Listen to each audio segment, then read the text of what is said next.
Welcome to PhotoActive, a podcast about photography and technology. I'm Kirk McElhearn. And I'm Jeff Carlson. You can find show notes, including any photos we discuss in this episode, at photoactive.co. That's photoactive.co. This week, we have another repeat guest. We'd like to welcome Harold Davis. He's here for his new book, Creative Garden Photography, available from Rocky Nook. Harold, thanks for joining us again. Oh, thank you so much for having me. You're in lovely Berkeley, California. You've got gardens all around, and you've got this lovely book that just came out, 360 pages, flaps on the covers. It's as much a book of beautiful pictures of flowers and gardens as it is a book of technique of shooting flowers and gardens. Well, I think the subtitle of this book really says a lot about it. Making great photos of flowers, gardens, landscapes, and the beautiful world around us. And as you said, Kirk, yes, there are beautiful gardens around me in Berkeley, California. And part of the book is how you use the gardens near you, your own yard, your own gardens, your own flowers. But also the photographs in this book are from literally all over the world, from Asia, France, Europe, other parts of the United States. So there are many kinds of gardens that I photographed here. And part of the book is about a taxonomy of how you approach gardens. How does the style of the garden design interact with how you photograph it, as well as more closely technical issues like lighting and so on. You're a man of many skills. We had you on episode 50 when you were talking about your book, Creative Black and White, which was just purely focusing on black and white. It's fair to say that garden photography is mostly, though not entirely, color photography. And it is a very interesting contrast to the photos in your black and white book. Well, there is a section, actually, it's funny you should mention that. There's a section in this book on black and white garden photography, which is near and dear to my heart. In fact, I'm trying to find it here. The Garden in Black and White, from page 148 to 168. So there's 20 pages of that. And I think it can be very effective to photograph gardens in black and white. There's a tradition of this going back to Che and other fine photographers where, in fact, you can create special monumental and organized pattern effects in black and white that aren't as obvious in color. And there is a role for black and white in the garden photography. That said, yes, I refuse to be pigeonholed. As someone who is represented by some very fine photography art galleries, there is a tendency in the art world to try and pigeonhole you.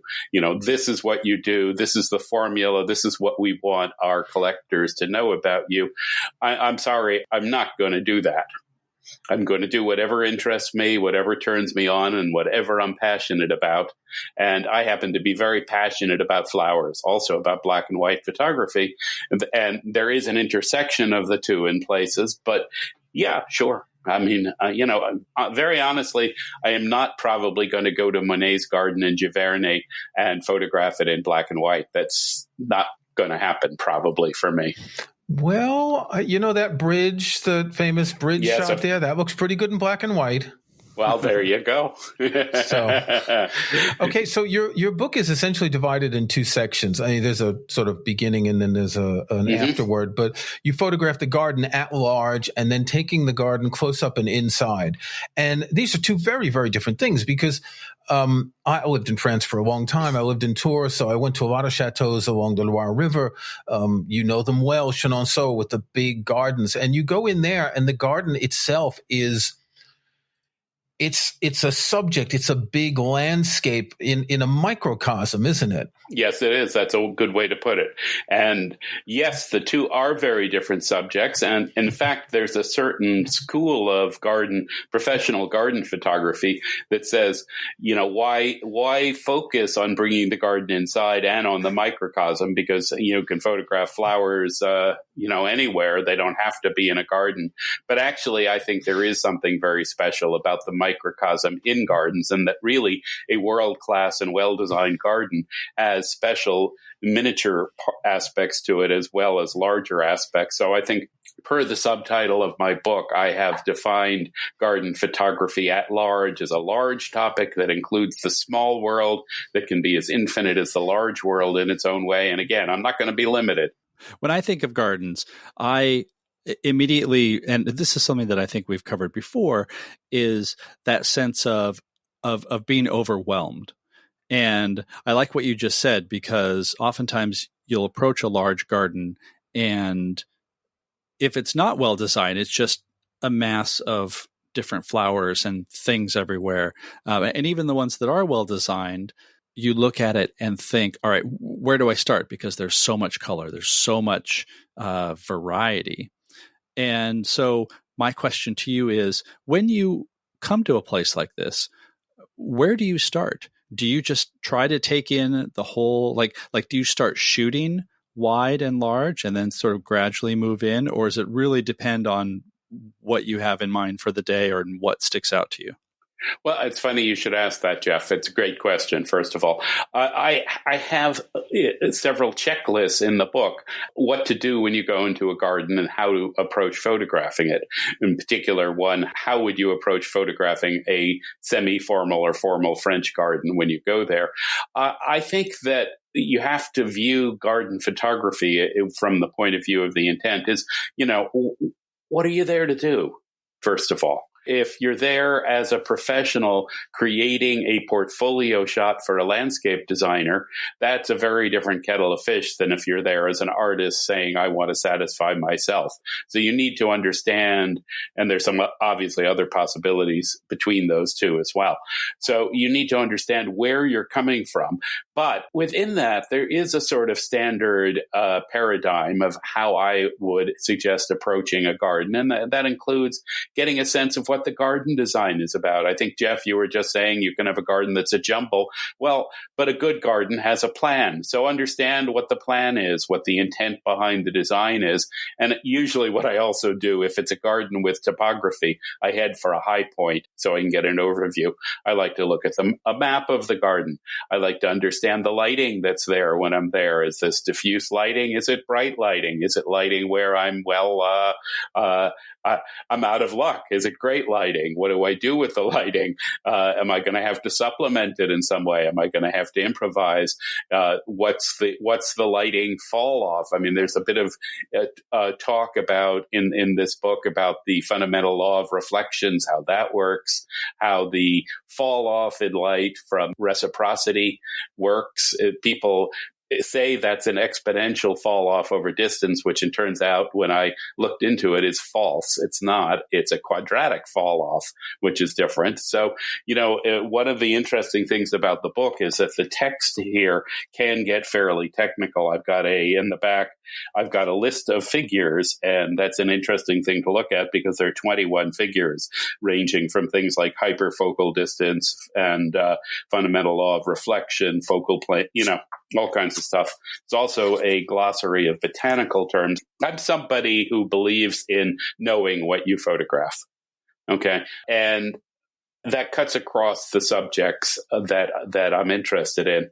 And you can't be a good garden or flower photographer without knowing something about the history of garden design, the techniques, and about botany and flowers as well. You have a wonderful picture of the garden at Villandry in France. And it's such a wonderful place as you wander through it because you don't really see the sort of geometry of the garden. Your photo is shot high enough so you can see it. And you wander through this garden and it's got different levels and it's all formal and squares and everything. And it's not quite like a maze, but when you see it from a higher angle, you see how complex the design of the garden is. And in particular, in the lower section, if I remember correctly, that's an herb garden, right? In that whole lower section where there's sort of like boxes. I think that's right. Yeah. It's a wonderful picture because it does show you this particular type of French formal garden. Another type of garden I particularly like is the Japanese garden, and you've got a number of pictures of that too. Well, Villandry is a funny garden, isn't it? I mean, it's either magnificent and wonderful. It's certainly one of the best examples of its type that is extant and well maintained and so on. But at some level, it's not my favorite kind of garden. It's not very gardeny. It's exactly. Very shapy. Exactly. As you walk through it, you've just got all these shapes and forms and everything is so perfectly pruned and it's almost it's almost too tame. Exactly, Kirk. I mean, at some level, you're exactly right that at a meta level, it has its own kind of formality that's as formal as a formal Japanese rock garden, even though it's got plants in it. For my own money, if I had to say where my heart beats best, it's in wilder gardens. But that's a matter of taste. That gardens are integral to humanity.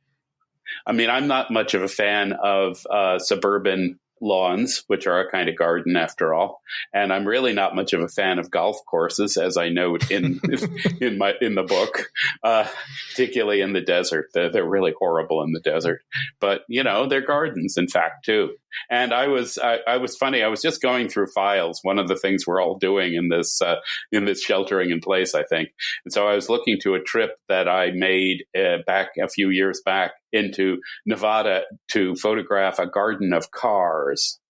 So in this case, what somebody had done, or two people had done over the years, was they planted all these old cars hood down in the desert, sticking up like flowers. So that's a kind of garden I've too. seen that. Yeah. Probably the leading book about garden theory is by a Stanford University art history professor. And, one of his examples is urban gardens made of old tires. In the center city. I mean, that's not, it doesn't have for some reason, as Michael Pollan in The Botany of Desire put it, flowers Darwinian survival techniques have been to be liked by us, by humanity. They've spread with humanity because they give us joy right away. And obviously a garden of old cars or of tires doesn't have that same impact, but I think it is still fair to call it a garden. It's still a human artifact designed for certain reasons. There may not be things growing in it. There may not be plants growing, but it's still because the garden is a couple of things. It's a meeting place. It's a place for promenades. It's a place for wooing. I'm thinking of my Shakespeare here, where a number of scenes are set in gardens. It's not just a place to show off flowers. It's a place, in some way, the flowers are sort of decorating the space, because a garden is essentially a space. And if a rich person had a big garden, it just meant they had a big space and they had a lot of land. So I live in a farmhouse that was built around 1800, and we have a garden. I think my landlord said it's about a third of an acre. So you could put 3 or 4 tennis courts. It's fairly large. When we moved here 4 years ago, it was pretty much lawn and nothing else, and some shrubs along the edges. And my partner's got really into gardening when we got here. And it's interesting to see how what you can do is you're adorning that space. You're making a sort of mise en scène of the space at different times of the year to see what you can make come out of the ground that looks attractive, right? Right. So taking the garden close up and inside, and this is what interests me more. In fact, when we were talking about your black and white photography book about a year ago, I was saying that I'd been shooting flowers black and white, and you said, aha, I have a book on garden photography coming out. And just before we started recording, you mentioned that the dahlias are starting to bloom.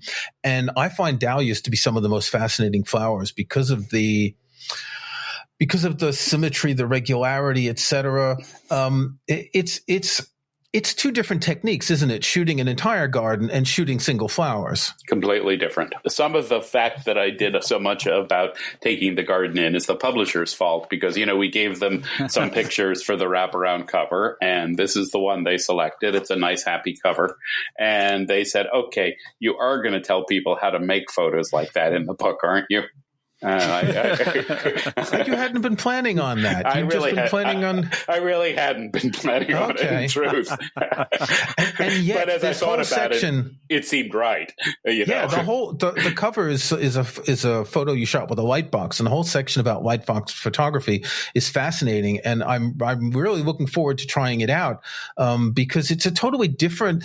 Most flower shots are macro shots, right? And what you're doing is you're doing a composition composition with that light background, it's a totally different type of photography. It is a totally different type of photography. And quite honestly, I get lots and lots of questions about how to do it. It's very enjoyable. It's partly arts and crafts. You take a light box. It's not a high-tech thing. It's a low-tech thing. It's more about the composition, really, than anything else. But I do want to do an entire book on that technique at some point. I've got one planned. But it's really this book is the place where there's the most information on that, and there's information on in the bringing the garden in on other kinds of techniques, how to photograph on black velvet, how to get really close, various things like that as well. You also talk a bit about insects, and insects are an integral part of a garden. What I find fascinating when I started doing this a couple years ago, got a macro lens, we had lots of flowers, is there's so much that you can see that you don't see otherwise. Isn't that the truth? Sometimes you poke a macro lens at something, and something that you just hadn't seen before comes up, and and it's so bizarre. There's one photo in there that I call the lurker, where there was a locust hiding in a flower. I had no idea it was there. Really evil looking thing, by the way, up close. I also love the fact that points to the idea that garden photography doesn't have to be in ideal locations, in great weather. If you want to do a lot of this kind of photography, it's not just like, oh, well, it's too bright and I'm not going to get anything, so I'm not going to bother. Or, oh, I don't have anything growing right now in my own personal garden. But being able to take those and bring it inside to the light box. Well, I think one of the interesting things about this is if you're planting a garden, if you're not going to someone else's garden, if you're growing your own plants, you're setting the timing for the different plants. The daffodils come in spring, the dahlias come in late summer. So you're going to be able to watch them as they come up, as they're buds, as they flower, as they fade. You have a passage of time, and that's your constraint of what is there today that I can photograph. Also, if the weather's bad, you just snip a flower off and take it inside. Well, yeah. I mean, everything you've both said is correct, but a few things to add. One, what you've said about the constraints is true really of all natural light landscape photography. This is not specific to gardens. And the only thing you would want to add to that is that perhaps garden photography is more dependent on the specific botany of the season and latitude. And also, if you're photographing public gardens, there may be constraints about when the garden's open, whether you can use tripods, and so on and so forth. Basically, landscape photography, which is, again, hence the subtitle of my book, and also how I approached photographing gardens at large. Then in terms of bringing it inside, it's not just what one grows. I mean, growing oneself has so many advantages, I'm sure, as Kirk knows, and it's a pleasure in its own right, and you get to photograph things that you can't get elsewhere. But the truth is also I enjoy photographing flowers bought in the supermarket too. That too. If you don't have a garden and if you don't have any flowers, just go to a florist and say, give me a bouquet of very interesting flowers. Say the purpose of it. It's going to be for photography. So I'd like you to keep that in mind as you pick out whatever it is, but that's a great way to go. And have them write down the names too, because if you don't know them, it's kind of helpful. Yes. That's actually one of my limitations is I have no head for botany, for gardening, for names of things. And so even though you don't have to know what you're shooting because you're looking at form and shape and light and color, I always run into that part where, I'm going to post this on Instagram or on my website or whatever. And I'm like, this is a yellow flower of Earth origin, I suppose. And well, Jeff, there's an app for that. I have one called Picture This. Take a picture. It checks a database, gives you either exactly what it is or a couple of possibilities. So, and personally, as a photographer, I don't really care if I see a beautiful Jeff Carlson picture of a lovely yellow flower. That's fine. Call it yellow flower. That's fine with me. Also, that's what tags from a horticultural nursery are for. Or a florist who tells you what it is. I mean, I like to joke to the kids, that's what an external memory device, e.g. a pencil and piece of paper, are for. Exactly. The one tip there would be when you are photographing in a public garden, and if you're photographing a specific specimen, they're all tagged and marked. Write down what it is, or to snap a picture of the tag. Yeah. You have a few photos of let's say, non-living things. Like there's a photo in the back with a bunch of seeds and twigs. And what I find interesting when I'm bored is to walk around my garden and just look at the twigs and the branches and the light that's coming in on the different elements. It's not just the bright, colorful flowers. And I generally prefer shooting in black and white, except when I'm shooting macro flower photos. But that idea of looking shapes, forms, light, you have so much in a garden that goes beyond just flowers. For example, in some gardens, you have cats that you can photograph. Oh, absolutely. In terms of that distinction between what's a weed and what's a flower, it's a pretty smart botanist who really knows the difference. One person's weed is another person's flower and vice versa. Yeah. Ralph Waldo Emerson said something like a weed is just a flower that man has not figured out what to do with, or something like that. I'm not sure the exact words. Yeah, or vice versa. Yeah. What I find interesting about all of this, though, is particularly in our times when we can't travel or can't travel much and easily, if you're looking for something to do in photography and you have a garden, go out. Take your lenses if you want to get a macro lens, or even extension tubes to macrify an ordinary lens. If you don't have a garden, maybe you can get to a municipal garden, a park. There's a world of nature that is really interesting that you don't really see until you look at it up close. It's a good point. I mean, and it's been made to me a couple of times about this book. I mean, I did not write it. It's been many years in the making, obviously, but I did not write it expecting a pandemic. Nobody ever expects the Spanish Inquisition. No, I didn't. but it is possible to do most garden photography in a socially distanced way, whether it is at your home or in a municipal garden or in something like that. And that's a good thing. And it's good to get out. Yeah, it's definitely good to get out, especially in something like this where it's a lot of fresh air, a lot of I actually saw an article recently saying that because of the pandemic, a lot more people have been going out to parks. There was some study or some realization that going to a park for 15 minutes made you feel better for 4 hours. One thing I wanted to mention that you touched on briefly that I don't know if our listeners know is that if you go to a lot of public gardens or private gardens, sometimes they will not allow you to have tripods. There's a Japanese garden in Portland, which is wonderful and actually has that Japanese maple that you see in all the pictures. If you want to have a tripod, you have to basically buy like a photography membership. So they're going to charge you extra to have a tripod there. But a lot of places, because it's not really geared as a space for photographers, they don't want you to bring a tripod. With that out of the way, I would love to hear you talk a little bit about lighting. How much auxiliary lighting do you find yourself doing? And do you typically do that with like strobes or reflectors, or is it really all depend? Let me just start with a follow-up on your tripods in gardens. Yeah. And the takeaway there should be do your homework and contact the garden first and see what the situation is. Definitely. And yeah, many of them will let you use a tripod, provided that you warrant that you're not going to stick the feet in and ruin a rare specimen, which is, common sense and courtesy. But, and in some cases, there's an additional fee involved. But just check out what it is and follow the rules.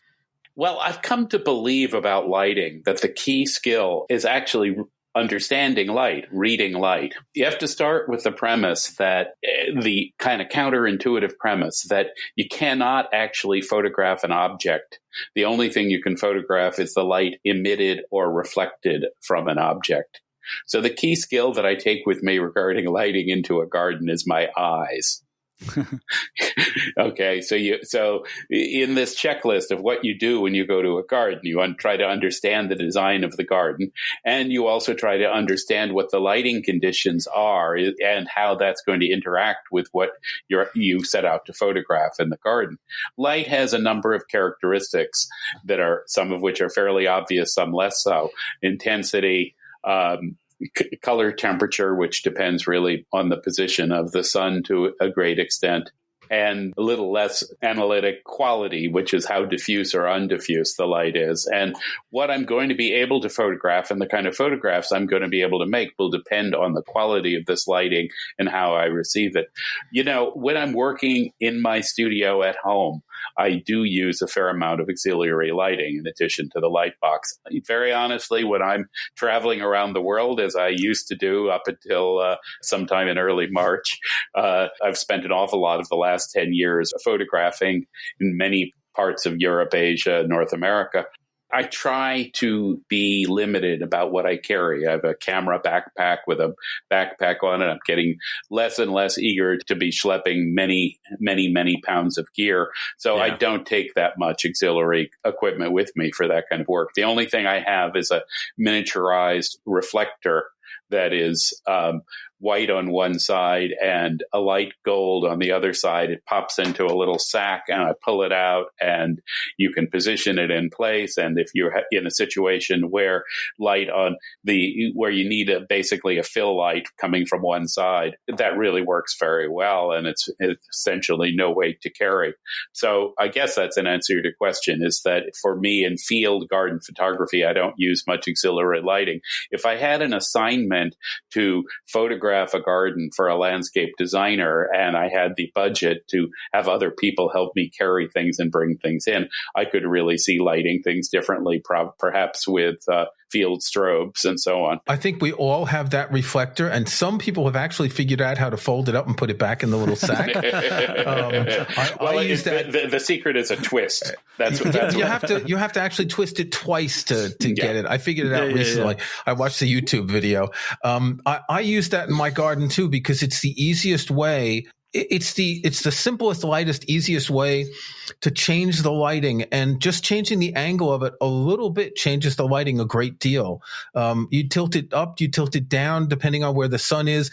Even if there's not sun, it can make a difference. Even if it's cloudy, it can make a difference to get those overly shaded parts of a flower just slightly brighter. And it's also something that's less intrusive. That was part of my question too, was wondering if you're going to go to a garden, obviously they don't want you tromping around in the flowers, and they probably don't want you disrupting things with, oh, hang on, let me grab my strobe here, and I've got my little softbox here. And, if I was somebody who worked at the garden, I would think that there was just a disaster waiting to happen. So having just a little tiny reflector really also seems to be more respectful of the space, which I think is also important. I'm sort of the opposite, hopefully, of the big-headed photographer who says, I'm Mr. National Geographic with a boatload of whatever is in a big ego. I'd rather people not notice me. Just one more suggestion for places to take pictures of flowers, and this might be specific to the UK. We have a garden center near us. In the UK, a garden center is generally a complex. It sells flowers and food, and they have a cafe, and it's like people spend half a Saturday or a Sunday there. And one of them that's near us has a sort of a landscaped space that you can walk around in. You can take pictures. They even have, do you call it a hide, where you go in to take pictures of birds? And they have a blind. They have a blind where you can go in and sit down and set up your lens, and they've got places where they put bird feed out. And this is just to attract people to the garden center, and it's quite interesting. They have tons of interesting species, and you can wander around in this landscaped area. It's not very big, but you can get hundreds of species of flowers. I love the idea of them attracting photographers the way that you would attract the birds with the seed. Like, that's just good business. Yeah, well, it's like flowers too. But yeah, that's good advice. I don't think around here we have anything with a cafeteria part exactly, but the truth is that horticultural nurseries, which we do have, are very, very hospitable to photographers. And often there are species there that you're never going to bring home with you that are great to photograph. So yes, that's definitely a recommended place to photograph. Every garden center in the UK is this multifarious thing that okay, you'll find some tiny ones, but it's always, they've got a gift shop, they sell garden furniture, they've got the outdoor bit with all the little plants, the trees, they've got the cafe, they've got a car wash. I mean, it's meant to be a day out thing in this country. It's really strange. I'd like to visit some of these sometime. You know, the epigraph for my book was from The Lord of the Rings, where it says something like, gardeners must be honored in your land. Well, I think your land must be a realm of peace and content, and there must gardeners be in high honor. Well, you know, when he was writing about the Shire, of course, it was sort of a parody of England. Well, not just England, of an area about 10 miles from where I live. Really? We visited a house before we moved in our current house 4 years ago. And the person who owned the house explained to us that the church just up the road is thought to be the door that inspired Tolkien for the door, the speak, friend, and you will enter door. I'm not that much of a Tolkien geek, but there are Tolkien areas all around here. We were in a village a few miles away, and in England, they have these blue plaques that they put in front of historical buildings. And it was mentioned that this is the one that inspired Tolkien for the Prancing Pony. So this is the Tolkien area. He was from, I'm near Stratford-upon-Avon. He was from sort of south of Birmingham, which is not far from here. So yes, I live in the Shire. One final thing, I live next to a farm, and I find almost as interesting, taking pictures of the fields of the farm, when the plants are growing, when they're harvested afterwards. I took some close-up shots of the wheat in the field across the road from me the other day. They're not quite as interesting as flowers, but what you get more with crops is you get that repetition where you have lines of crops growing, and that can be really interesting too. Of course, that could come up with flowers, lavender fields, you know, or rapeseed fields, and so on. Don't tell me about rapeseed. They are the worst thing for allergies. We have some rapeseed fields not far from here. Anyway, I'm not going to complain too much more. We're in the middle of a heat wave, and it's really been a disagreeable few days. But Harold, you have made this day much more interesting. I thank you very much for joining us. I really do appreciate the book. Just to mention to our listeners, if you have subscribed to our newsletter, we'll have a couple of copies of the book to give away. If you haven't subscribed to our newsletter, what are you waiting for? And also, if you want to buy the book from Rocky Nook, we'll have a link in the show notes. If you use the code GARDEN40, you'll get 40% off. Harold, thanks very much for joining us. Thank you for having me. Thank you, Harold. Okay, Jeff, it's time for our snapshots. What have you got? My snapshot for today is something that actually would be very helpful when photographing flowers, although that wasn't the original purpose. It is the Peak Design clutch. Quite a while ago, you brought up the Peak Design cuff, which is a wristband. The clutch is basically a hand strap that just sits along the right side of the camera, so you can put your hand in and hold the camera and have it secured there without having a full strap or a wrist strap or anything dangling. It just kind of gives you a little bit of extra support.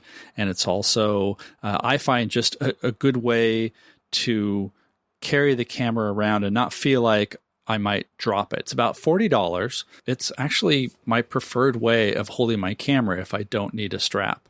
My habit is to use a strap that's not too long, that goes across one shoulder to the other side of my body. That way I can just drop the camera and it doesn't fall and my hands are free.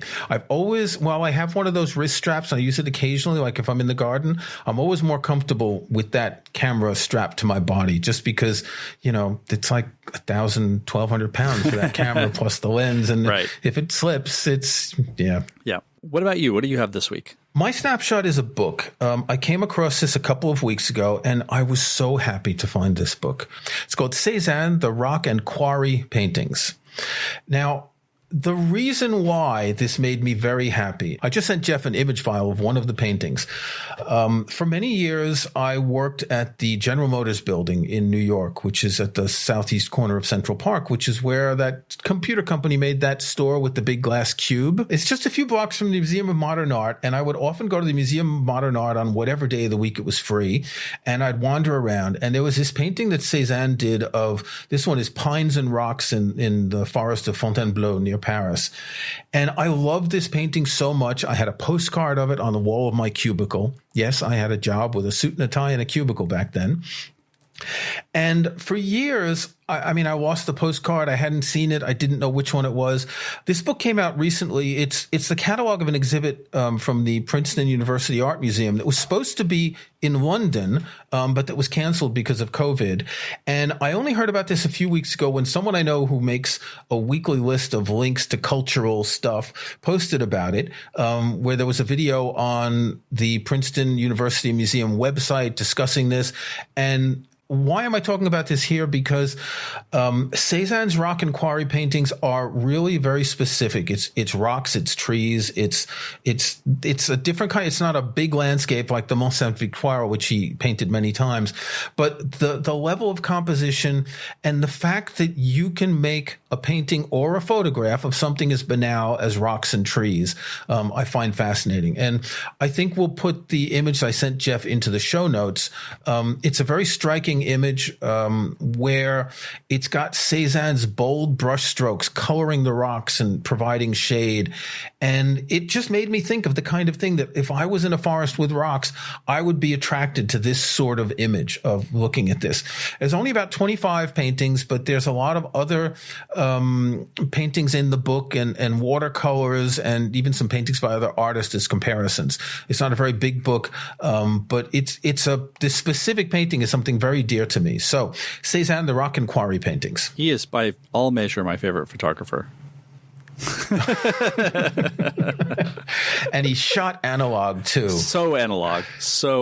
Yeah. I think I've picked other books of painted art in the past as snapshots because I think we can learn a lot from painting. I mean, the same rules of composition apply in painting as they do in photography. Absolutely.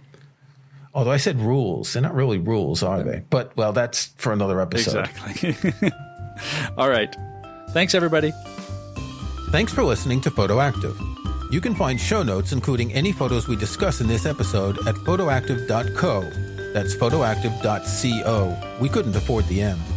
You can join our Facebook group at facebook.com/groups/photoactivecast.